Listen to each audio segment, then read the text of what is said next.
Olá pessoal, estamos voltando com as nossas videoaulas. Esta aula eu vou fazer como eu vinha fazendo no início, né? As últimas aulas eu fiz com o slide, essa aula eu vou fazer explicando o assunto. Quero dizer que vou deixar aqui na plataforma o texto, vou deixar o slide, vou deixar também vídeos curtos que vão tratar desta temática do texto, né? Do texto que eu vou trabalhar hoje, que é visões da modernidade.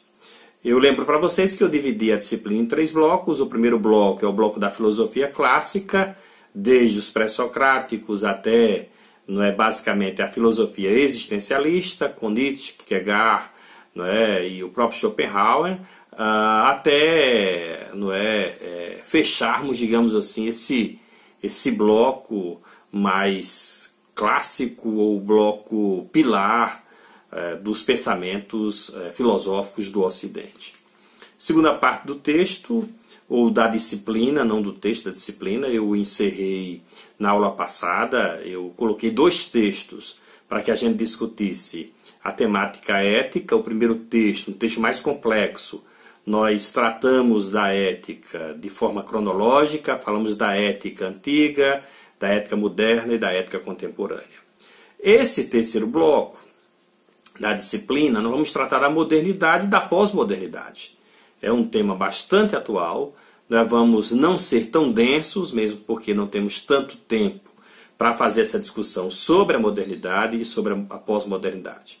Esse texto, Visões da Modernidade, vai tratar de 3 autores que são contemporâneos do século XX, estiveram, digamos assim, presenciando, escrevendo e vivenciando especialmente o século XX, e o texto de um filósofo que eu coloquei, eu creio que aqui, aliás, eu coloquei na disciplina de antropologia, mas aqui não é um filósofo português, Boaventura Sousa Santos, tem muitos vídeos na internet sobre o Boaventura, ele vem sempre no Brasil, ele está ainda muito ativo, é um texto dele que nós vamos discutir para encerrar a disciplina. Antes, claro, da nossa discussão de Foucault com o livro A Verdade e a Forma Jurídica. A aula será dividida com esse texto em 2. Hoje eu vou tratar da modernidade, fazer, digamos assim, um apanhado do que é a modernidade e apresentar 2 autores, segundo o texto que eu estou trabalhando. Esses 2 autores são Habermas e Hannah Arendt, e na próxima aula eu volto a tratar desse texto das Visões da Modernidade para falar de Michel Foucault. Inclusive Michel Foucault, ele é o autor do livro que vocês estão lendo, que é um livro que vai falar um pouco da história do direito penal. Portanto, esse texto Visões da Modernidade, ele apresenta a perspectiva diferente de 3 autores. São perspectivas de análise do século XX, mas que vão servir ainda para a compreensão do século XXI. Jürgen Habermas, Hannah Arendt e Michel Foucault, os 3 autores que esse texto vai abordar, e eu estarei falando deles com vocês aqui nessa videoaula. O primeiro autor é o Habermas e a chamada teoria crítica da sociedade. Quem é o Habermas? Habermas, ele é um autor da escola de Frankfurt, ele é da 2ª geração dessa escola. Já falei para vocês dessa escola em textos anteriores, um grupo de filósofos na Alemanha, a partir da década de 20 do século XX, resolveu se encontrar para poder debater temas da realidade. Então, várias novidades estavam aparecendo na Europa, especialmente ali no pós-guerra, no pós-Primeira Guerra Mundial, e esses autores resolveram se juntar para explicar esses fenômenos de transformação que a Europa vinha, neste caso, passando. Essa 2ª geração, da qual faz parte o Habermas, ela não é uma geração que já vem escrevendo desde a década de 40, 50. Habermas ainda é um autor vivo, já bem velhinho, mas ele com Adorno, Horkheim, Marcuse, esses autores mais contemporâneos a ele, não é, fizeram algumas explicações, reflexões, textos, livros sobre a realidade.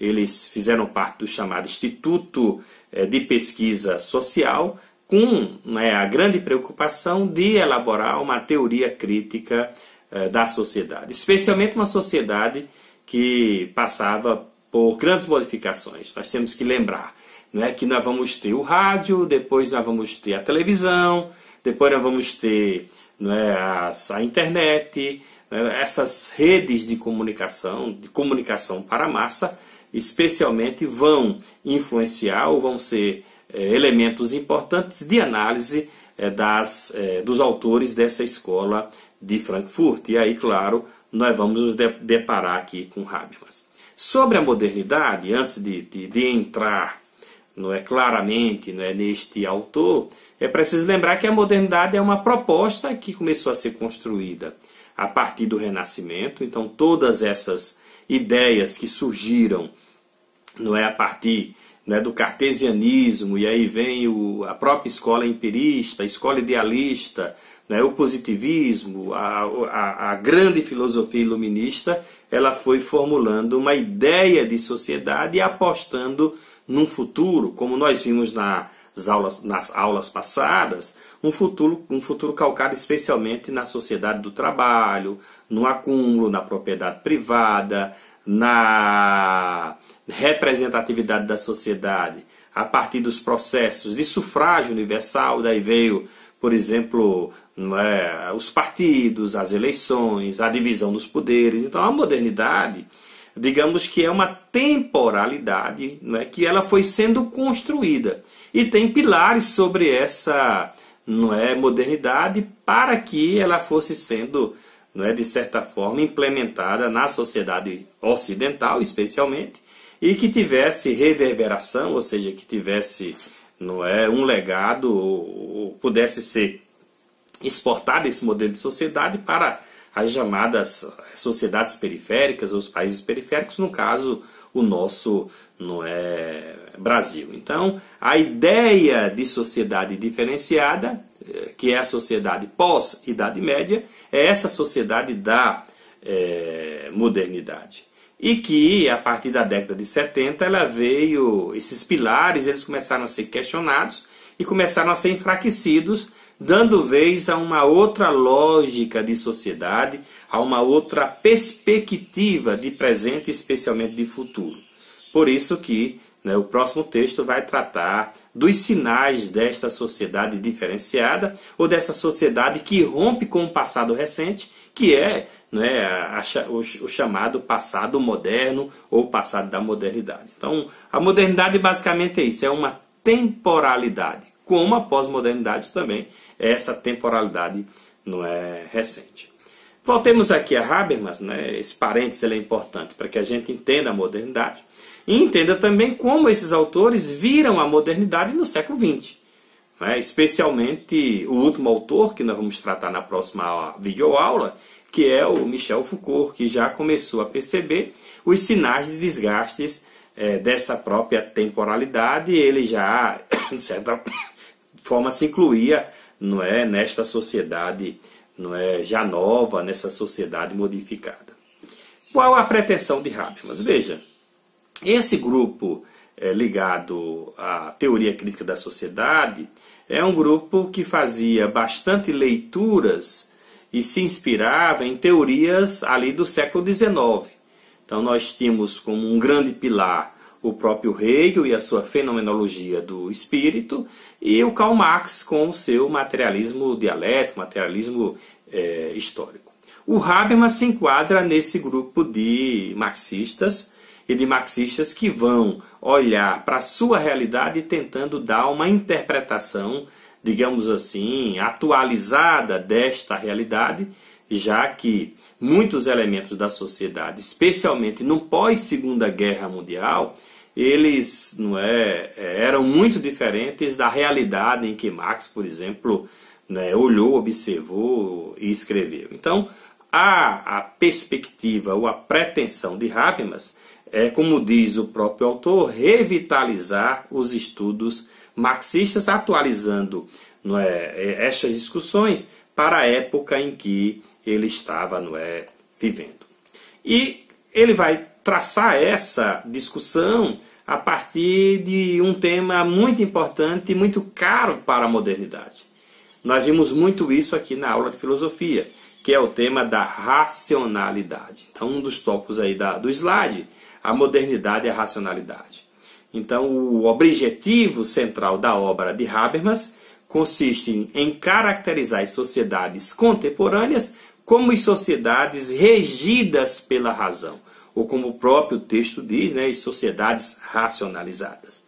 Ele não tem em mente o conceito de razão da tradição filosófica, e nós vimos que esse conceito ele se modifica, né, em determinado momento, segundo a característica e o pensamento do autor, desde Descartes até, digamos assim, Hegel, o próprio Marx, o próprio Kant. Então, eu queria até que vocês anotassem e prestassem muito atenção, né, numa palavrinha que no slide está em negrito, que eu coloquei, que é o tipo de racionalidade que Habermas, ele, de certa forma, vai tratar, vai entender ou vai dar uma complexidade ou uma problematização para a explicação do próprio ser e do próprio sujeito. É a racionalidade do tipo instrumental. Que racionalidade é essa, não é? É a que se pauta pela organização dos meios para atingimento de um fim determinado. Então, logo, nós vamos perceber que o que vai, em tese, ordenar o pensamento racional é o propósito ou o fim determinado da própria razão ou da própria existência do ser. E claro que nós temos que lembrar que uma das características que vão definir o ser na modernidade, e por isso eu trouxe esse tema nas aulas passadas, é o trabalho. Não é? O trabalho como um tema importante que vai ser importante nesta organização interna da própria razão. E aí tem uma citação de Max Weber, eu coloquei aí no slide, está numa corzinha diferente, né, uma corzinha parecida, aí eu vou chamar essa cor de azul. Eu vou ler textualmente essa citação de Habermas. Habermas diz o seguinte: Max Weber introduziu o conceito de racionalidade a fim de determinar a forma da atividade econômica capitalista, das relações de direito privado burguesas e da dominação burocrática. Racionalização quer dizer, antes de mais nada, ampliação dos setores sociais submetidos a padrões de decisão racional. A isso corresponde a industrialização do trabalho social, com a consequência de que os padrões de ação instrumental penetram também em outros domínios da vida. Chave para a discussão de Habermas, essa citação. Né? Primeiro, eu vou aqui reiterar, eu vou retomar essa ideia da ampliação dos setores sociais submetidos a padrões de decisão racional. Ou seja, cada vez mais as nossas decisões, elas estavam ou estão sendo tomadas a partir do uso da racionalidade, especialmente da chamada racionalidade prática, da razão prática que tanto Kant abordou. E que Habermas fala que é a razão instrumental, porque ela serve ao sujeito, serve ao ser, serve ao cotidiano do ser. Esta razão, que especialmente na modernidade vai ser utilizada para o mundo do trabalho, veja, no mundo do trabalho nós vamos ter a burocracia do mundo do trabalho, a subordinação, a disciplina, hora para entrar, hora para sair, tarefa para fazer, no mundo do trabalho. Então essas coisas são elementos da própria organização racional do mundo do trabalho. O que Habermas vai dizer, pegando essa explicação aí de Weber, é que outros setores da sociedade, ou outros elementos que não sejam o trabalho, eles também serão submetidos a esses padrões de decisão não é, racional. Qual o propósito, digamos assim, dessa análise crítica, não é, de Habermas? Veja, a intenção, claro, é dizer que, e o autor coloca até a palavra denúncia, não é, dizer que cada vez no mundo em que a técnica vai dominando os setores da sociedade, não é, essa sociedade vai ficando racionalmente burocrática. Ou a racionalidade burocrática ela vai se espraiando ou se espalhando pelas ações, não é, humanas. E aí, não é, numa sociedade em que a técnica cada vez mais se aperfeiçoa e ela faz parte da nossa vida, no texto de ética eu falei da importância que vai ter a técnica, cria-se, não é? E esse texto vai falar novamente daquela palavra que é importante na sociedade atual, que é a tecnocracia, o governo da técnica, não é? O que Habermas vai dizer é que quanto mais a técnica penetra, digamos assim, nas atividades humanas, mais burocratizadas ficam essas atividades, com uma consequência muito grande, não é? Que é a instrumentalização da racionalidade, ou a preparação da racionalidade para esse atingimento, ou esse fim. E aí ele traz um elemento que ele diz que, em tese, não deveria sofrer a ação burocrática da racionalidade. No caso, a comunicação, a linguagem, né?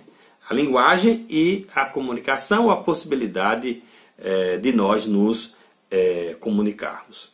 O autor, eu deixei no slide, inclusive eu negritei essa parte, porque ela é importante, porque Habermas vai dizer que a linguagem ela termina por se submeter às regras de natureza técnica.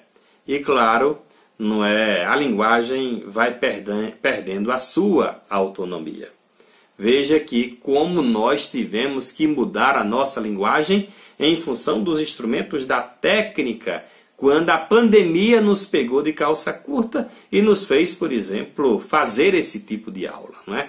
Ou seja, eu preciso computar o tempo, eu preciso medir as palavras, organizar as palavras em função do tempo, eu preciso, não é, escrever um texto não tão, digamos assim, agora denso e nem grande. Veja, o que eu tinha de autonomia sobre a minha linguagem e não só a minha forma de expressar o pensamento, mas especialmente a forma de compreender e de organizar o pensamento internamente, eu perco essa autonomia em função, né, desses instrumentos da técnica e da tecnologia. Para fundamentar o seu diagnóstico, Habermas parte de uma teoria da ação que reconhece duas esferas diferentes da atividade humana. A primeira esfera é a esfera do trabalho, não é? E a segunda esfera é aquela esfera, digamos assim, do contato, das relações, que é a chamada esfera da interação. Em tese, essas esferas deveriam ser regidas por critérios próprios, por critérios independentes. O que Habermas diz é o que ocorre na contemporaneidade é que os critérios que regem a esfera da interação ou da comunicação, que deveriam ser autônomos, eles são cooptados ou eles são regidos pela chamada esfera do trabalho. E aí o autor coloca que esse foi o grande sonho da tecnocracia, ou seja, foi fazer com que a vida estivesse tão burocratizada, não é? De um tipo de pensamento, de organização de pensamento, da emissão do discurso, da estrutura do discurso, da comunicação e da interação entre si, que, de certa forma, para fazer isso, como nós estamos fazendo, né? Porque isso não chegou na nossa vida de forma aleatória, não caiu do céu, né? De repente, não amanhecemos e começamos a usar o celular, não amanhecemos e começamos a ter uma rede social, né, a responder um e-mail, não foi assim, mas essa sociedade foi sendo construída, de certa forma, para atender esse anseio da tecnocracia, ou seja, para atender o anseio da técnica. E aí, claro, nós ficamos dentro desse círculo vicioso, que é estar submetidos inteiramente à técnica e a um tipo de razão que só, infelizmente, nos escraviza. Um tema que Habermas coloca nesse texto é o tema da política, né? Um tema da política na contemporaneidade. Ele diz que essa submissão da esfera da interação pela esfera do trabalho termina influenciando a política. E aí, claro, cada vez mais uma sociedade que tem a técnica como a grande chave ou a grande saída para, não é, o seu cotidiano, a exigência dessa própria sociedade é que a própria política ela se torne algo da própria técnica, né? Da própria técnica e da própria tecnologia. E de repente a atividade política ela termina sendo submetida a essa égide, a essa hegemonia da tecnocracia, e a sociedade passa a exigir uma administração, neste caso, puramente, como diz o próprio slide, não é, de natureza técnica. Qual a grande consequência no mundo da política? A grande consequência no mundo da política é que a política perde a sua áurea, né, o seu sentido. Os gregos, quando tratam da política lá na Grécia, eles tratam da política como uma arte, como uma ciência, como uma pedagogia, como uma ética, não é? Que são elementos puramente humanos e que não são elementos técnicos ou da técnica. O autor diz que se a sociedade adquire ou se ela exige que a política ela seja agora, não é, de certa forma, administrada a partir desta natureza, nós vamos ter um fenômeno que ele, não é, enquadra esse fenômeno como a despolitização da própria, não é, política. O que é mais preocupante para Habermas? Mais preocupante é que, não é, essa submissão da esfera do trabalho pela esfera da interação não é percebida pela massa, ou seja, pelas, não é, pessoas, em função da ideologia que trata, não é, de naturalizar os processos e as atividades, não é, humanas. Às vezes você que está aí acha muito estranho alguém que não tem WhatsApp, não é? Por quê? Porque você se moldou ou foi moldado numa sociedade em que o ideal perfeito de sociedade é aquela sociedade que foi estruturada dentro do mundo da técnica e da tecnologia. Claro, com um propósito e com um objetivo muito, não é, muito simples e que nós tratamos nas aulas anteriores, não é? Alguém produz a técnica, como eu disse, ela não cai do céu. Essa produção ela é vendida. E dentro da sociedade moderna, um dos grandes objetivos da sociedade moderna é o acúmulo crescente de capital. Então, quanto mais adestrados somos, mais utilizamos a técnica e a tecnologia. Quando eu digo mais utilizamos, eu digo mais compramos, mais pagamos. E claro, né, alguém que exerce esse governo sobre nós vai cada vez mais acumulando ou mais lucrando nesta sociedade, não é, capitalista. A proposta de Habermas, eu acho assim complicada. Eu não vou dizer que é impossível essa proposta, não é, de Habermas, não é, ele vai dizer que essa racionalidade instrumental ela é uma racionalidade que já vem sendo construída há anos, então será difícil, por exemplo, não termos a racionalidade instrumental, mas ele propõe que haja uma descompressão. Ele fala de descomprimir a esfera da interação. Ou seja, que no cotidiano, das nossas ações cotidianas, nós pensemos que somos humanos e que tem muitas coisas que nós poderemos fazer sem utilizar, neste caso, não é, a técnica.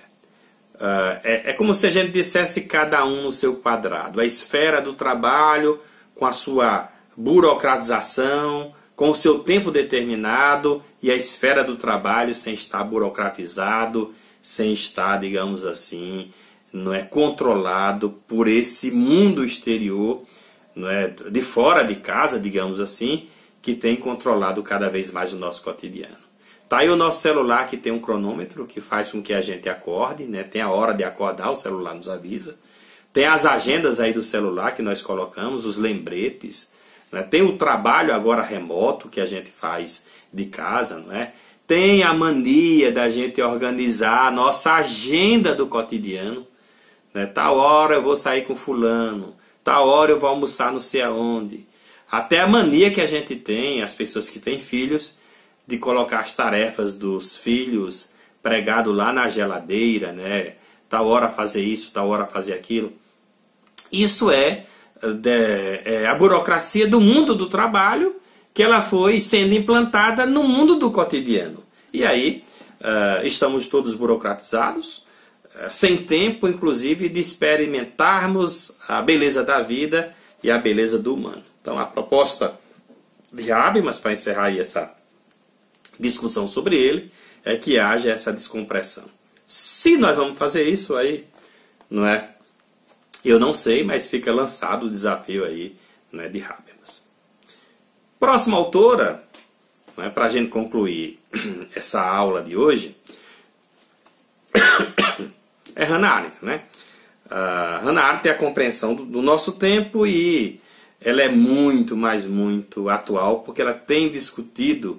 Aliás, ela discutiu, porque ela já não é, né? Ela não é viva mais, né? Mas a discussão que ela trouxe do final da primeira metade do século XX e ainda um pouco dos anos da segunda metade do século XX, pegando ali desde 35 até a década de 70, essa discussão sendo atual naquele tempo, ela de certa forma vai explicar esse tempo de crise de autoridade, de crise de paradigmas, não é, de regimes totalitários que foram aparecendo, e que de repente parece que a história está se repetindo, né? Parece que Hannah Arendt, ela escreveu o livro nesses anos, nesses últimos 2, 3 anos, dos quais nós estamos vendo, não é, uma imensidão de pessoas em função de um processo de criminalização da política,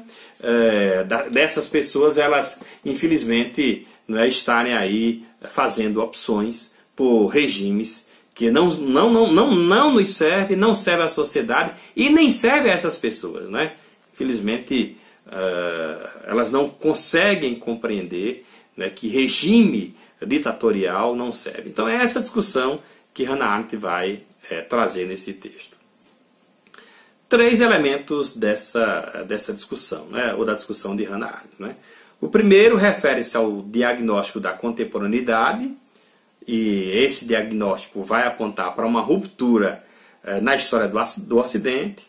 O segundo é uma análise muito importante sobre os sistemas totalitários, um alerta para as sociedades que inclusive estão vivendo isso. Agora na pandemia, nós vimos muitos governos se aproveitando para determinar medidas que são autoritárias em função da sua autoridade política e policial, porque toda autoridade política ela tem o seu braço repressivo e chegando inclusive a de certa forma, estabelecer medo na própria sociedade em função de medidas que foram sendo, nesse caso, tomadas a partir da pandemia. É só a gente lembrar aqui do caso das Filipinas, não é? O governante da Filipina disse que se a pessoa saísse ia tomar um tiro, não é? Então você quer mais autoritarismo do que isso? E aí a discussão que Hannah Arendt traz é sobre o totalitarismo. E um terceiro elemento que ela vai trazer neste texto é o que o autor vai dizer, a forma apaixonada que ela trata o sistema de democracia direta, de democracia mais representativa e mais direta. Então nós vamos falar desses três elementos nesta segunda parte da aula de hoje. O diagnóstico do nosso tempo. Veja, para Arendt, nosso tempo é marcado por crise de três sustentáculos, ou de três pilares. A crise da religião, que ocorreu fortemente entre o século XIX e a primeira metade do século XX. A crise da tradição filosófica, não é? De repente, as teorias filosóficas elas foram não mais dando conta da realidade, e aí se cria um vazio de paradigmas. Nós vimos muito isso no primeiro texto de Ética, e a chamada crise de autoridade política, que vai fazer surgir os chamados regimes totalitários. As crises. A primeira crise é a crise da religião, que se apresenta em primeiro lugar. Tem uma citação de Hannah Arendt que eu vou ler para vocês, está aí no slide, e também, né, eu sempre deixo em outra cor, certo? Que é a citação original da autora. Então eu vou fazer a leitura textual. Desde a radical crítica das crenças religiosas no século XVII e XVIII, permaneceu como característica da época moderna o duvidar da verdade religiosa. E isso é igualmente verdadeiro para crentes e não crentes. Desde Pascal, e ainda mais marcadamente desde Kierkegaard, a dúvida tem sido remetida à crença. E o crente moderno deve constantemente resguardar as suas crenças contra as dúvidas. Senão a fé cristã como tal, o cristianismo, e é claro, o judaísmo, na época moderna, é ameaçado pelo paradoxo e pelo absurdo. E se alguma coisa pode ser capaz de sobreviver ao absurdo, talvez a filosofia, certamente não é este o caso da religião. Então a primeira crise foi a crise da religião, né?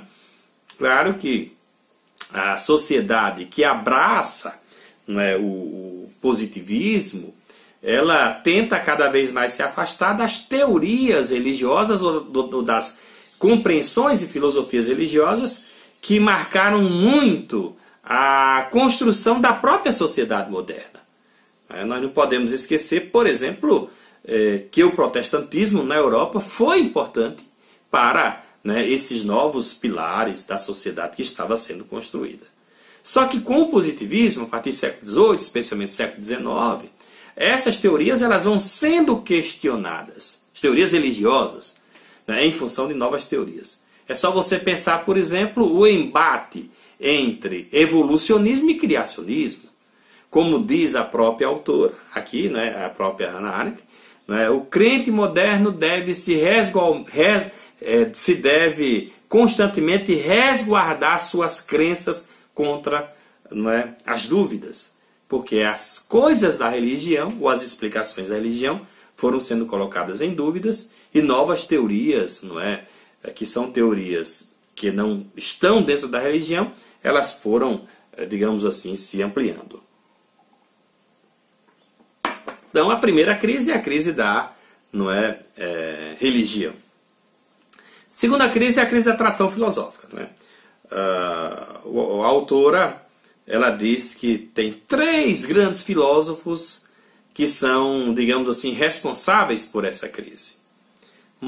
Karl Marx, Søren Kierkegaard e Friedrich Nietzsche. Né? Marx, Kierkegaard e Nietzsche.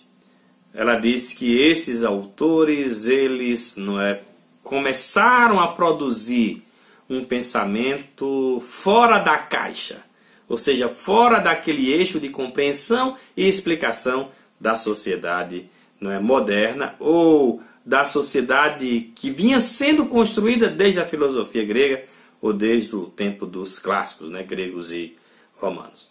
Mas ela vai dizer que essa crise tem seu lado ruim e tem seu lado bom.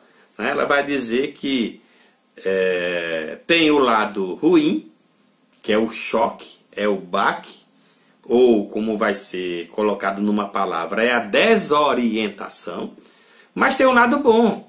O lado bom é que pode-se pensar fora da caixa. Ou seja, que pode-se produzir uma compreensão da sociedade fora dos pilares dos ideais clássicos ou da filosofia clássica. Então tem o seu lado positivo e negativo. fazer a leitura, não é, da citação de Hannah Arendt. Kierkegaard, Marx e Nietzsche são para nós como marcos indicativos de um passado que perdeu a sua autoridade. Foram eles os primeiros a ousar pensar sem a orientação de nenhuma autoridade de qualquer espécie que fosse. Não obstante, bem ou mal, foram ainda influenciados pelo quadro de referência categórico da grande tradição. Em alguns aspectos, estamos em melhor posição. Não mais precisamos nos preocupar com seu repúdio aos filisteus educados, os quais, durante todo o século XIX, procuraram compensar a perda da autoridade autêntica com uma glorificação espúria da cultura. Hoje em dia, para a maioria das pessoas, essa cultura assemelha-se a um campo de ruínas que, longe de ser capaz de pretender qualquer autoridade, mal pode infundir-lhe interesse. Esse fato pode ser deplorável, mas implícita nele está a grande oportunidade de olhar sobre o passado com os olhos desobstruídos de toda a tradição, com uma visada direta que desapareceu do ler e do ouvir ocidentais desde que a civilização romana submeteu-se à autoridade do pensamento grego. Então, a Hannah Arendt trata essa questão como uma questão, como eu falei para vocês, que, de certa forma, desorienta, certo? Aquela sociedade que tinha pilares básicos, que tinha pilares importantes, né, clássicos, que determinavam a forma de organizar, de expressar, de produzir o pensamento. Por outro lado, a liberdade de produzir fora, nesse caso, né, da caixa. Portanto, esses autores quebram com um paradigma, né, que é o paradigma de pensar de uma forma, digamos assim, só, e isso vai causar um certo rebuliço no mundo, digamos assim, da filosofia ou no mundo da compreensão da sociedade. A crise da religião soma-se, no nosso século, aquela que representa efetivamente uma dimensão política, chamada crise de autoridade. E aí, mais uma vez, eu vou fazer a leitura do texto. Historicamente, podemos dizer que a perda da autoridade é meramente a fase final, embora decisiva, de um processo que durante séculos solapou basicamente a religião e a tradição. Dentre a tradição, a religião e a autoridade se mostrou o elemento mais estável. Com a perda da autoridade, contudo, a dúvida geral da época moderna invadiu também o domínio político, no qual as coisas não apenas assumem uma expressão mais radical, como se tornam investidas de uma realidade peculiar ao domínio político. O que fora talvez até hoje significado espiritual para alguns, poucos, tornou-se preocupação geral. Somente agora, por assim dizer, após o fato, as perdas da tradição e da religião se tornaram acontecimentos políticos de primeira ordem. Então, a crise de autoridade, especialmente a que vem sendo gestada no final do século XIX, né, experimentada no início do século XX, ela coroa, digamos assim, essas duas outras crises. Porque a autoridade tinha se tornado estável por muito tempo. A religião tinha sido, digamos assim, questionada. A forma de expressar e compreender e produzir o saber da sociedade estava sendo modificado. Estava causando uma desorientação. Mas a autoridade política, ela continuava. Especialmente aquela autoridade política elaborada e construída nos pilares da modernidade, com a presença, né, da chamada representatividade, dos três poderes, do Estado, que agora era o povo, não era mais a pessoa, né? Lembremos a grande mudança do Estado sou eu para o Estado é o povo. Dessa forma de organizar o gerenciamento político da própria sociedade. Só que isso começou a ser questionado e entrou em crise. E em função dessa crise, apareceram quem? Os salvadores da pátria. Ou aquelas pessoas que instauraram os chamados, né, regimes de exceção ou regimes de totalitários. Daí nós vamos para essa segunda parte do texto, que é a análise do totalitarismo. É no vazio aberto pela crise de autoridade que vão se instalar os regimes autoritários. Passamos a questionar tanto a autoridade que, de certa forma, não atende aos anseios do povo, que surge no seio dessa própria sociedade determinados tipos de gerenciamento que põem em risco a liberdade da própria sociedade. Então o totalitarismo foi a terrível novidade do século XX. Ameaçou e ameaça a vida prática, constitui um pensamento desarmado para compreendê-lo. Desarmado mesmo, porque infelizmente está inclusive difícil de conversar com determinadas pessoas, inclusive pessoas que se dizem cultas e inteligentes, sobre o que é um regime de exceção e um regime totalitário. Tem sido difícil mesmo, Tem pessoas que acham que o caminho é essa ordem, digamos assim, militarizada, essa ordem em que a pessoa não tem liberdade de ir, de vir, de se expressar. Tem pessoas que estão pensando hoje assim na nossa sociedade. Fazer a leitura aqui da citação.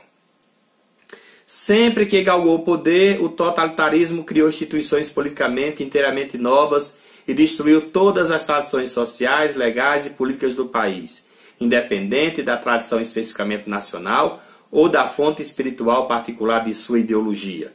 O governo totalitário sempre transformou as classes em massas, substituiu o sistema partidário não por ditaduras unipartidárias, mas por um movimento de massas, transferiu o centro do poder do exército para a política e estabeleceu uma política exterior que visava abertamente o domínio mundial. Os governos totalitários do nosso tempo evoluíram a partir de sistemas unipartidários. Sempre que esses se tornavam realmente totalitários, passavam a operar segundo um sistema de valores tão radicalmente diferentes de todos os outros que nenhuma das nossas tradicionais categorias utilitárias, legais, morais, lógicas, poderia nos ajudar a aceitar, julgar ou prever o curso da ação. Então o regime totalitário é assim, transfere o centro do poder para uma força militar, em tese os militares que não deveriam estar no mundo da política, porque a função dos militares não é a função de gerenciamento de executivo, é uma função de segurança, seja segurança interna ou externa, eles passam a exercer, nesse caso, o poder político. Essência do regime totalitário, o terror. O terror. O autor diz que às vezes esse terror, ideologicamente, ele é afirmado pelas leis da história ou da natureza. A criação do inimigo comum. Você divide a sociedade em dois, cria um inimigo comum. Ou cria inimigos para que esses inimigos, em tese, sejam dizimados pelo poder central ou pela própria sociedade. Veja que extremos estamos, nesse caso, vivendo em função desse processo de extensão da nossa sociedade. Liberdade em regime totalitário não existe. Ou dá vontade de xingar, sabe? Quando eu vejo as pessoas na rua pedindo que se instaure ditadura, pedindo AI-5. Ora bolas, cara pálida, vou usar essa expressão que eu nem queria usar. Na hora que se instalar o regime totalitário, tu não vai poder fazer mais crítica, não. Tu não vai poder ir pra rua, não. Tu não vai poder se manifestar, não. Tu tá pensando que tu apoia, tu vai ser protegido. Não. Não é? Basta apenas alguém dizer, olhe, meu vizinho, já quem está lutando contra o comunismo, basta apenas eu dizer, fazer uma ligação, meu vizinho é comunista. Meu vizinho, ele estava lá na rua pedindo para o AI-5 ser implantado. Aí o AI-5 foi implantado, a ditadura foi implantada, porque ele estava na rua pedindo. Aí eu vou e ligo e digo, olha, meu vizinho é comunista. Mesma hora, depois de uns minutos, ele vai ser preso, porque alguém denunciou ele como comunista. Aí ele vai sair para onde? Para tortura. Você aí que está pedindo ditadura militar, Já levou choque nos ovos? Não. Já levou choque na vagina? Não. Você não levou. Quando você estiver levando choque nos ovos, desculpa a expressão, você vai dizer que é comunista sem ser. Isso é regime totalitário. Peça! Peça! Ninguém está livre em regime totalitário. E não me venha com esse negócio de porque está desordenado. Não é? A ordem passa por dentro de casa. A ordem passa pela condição que a gente tem, pela estrutura social, econômica, familiar. A ordem passa por aí. Então, regime totalitário é isso. Ditadura é isso. Melhor é viver em liberdade. Se a democracia está ruim, vamos tentar consertar essa democracia.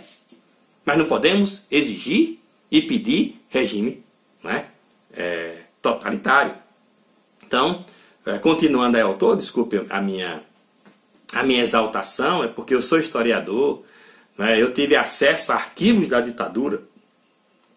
No nosso colegiado de história nós temos, né, o arquivo do SNI, nós sabemos, nós historiadores sabemos o que é a ditadura militar, né, porque nós conhecemos a história, e isso às vezes, né, causa uma revolta muito grande quando, infelizmente, nós temos que conviver pedindo a volta de regime, né, ditatorial. E aí vou seguir aqui, né, o texto da autora de Hannah Arendt, né, que faz um alerta para a gente dizendo que regime totalitário abole tudo que é público, plural, partilhado, não é por todos. O totalitarismo vai além, né?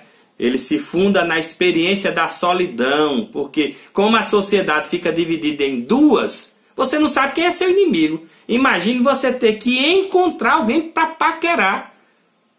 E aquela pessoa que você vai paquerar, namorar ou casar, tem que ser do mesmo grupo seu. Porque você não sabe de que grupo é. Você vai ficar desconfiado. Será que eu estou paquerando com alguém que é do outro lado? Né? Será que aquela pessoa é comunista? Né? Ou será que aquela pessoa é direitista? Né? Esse é, digamos assim, o mal, certo, do regime totalitário, em fazer com que as garantias individuais, as liberdades, elas sejam, né, todas retiradas. As saídas para o impasse político. Veja, é interessante que Hannah Arendt, ela colocou um negócio muito interessante quando ela escreveu o seu livro, que ela entendia que existe uma forma mais eficaz, uma forma muito mais democrática de fazer com que pessoas participem do processo de organização da ordem da sociedade. É a chamada democracia direta, e ela diz que a democracia direta pode ser exercida através dos chamados conselhos, que são revolucionários. E o Brasil, ele adotou isso na Constituição de 88. Nós temos 3 tipos de conselho. Temos o conselho normativo, o deliberativo e o consultivo.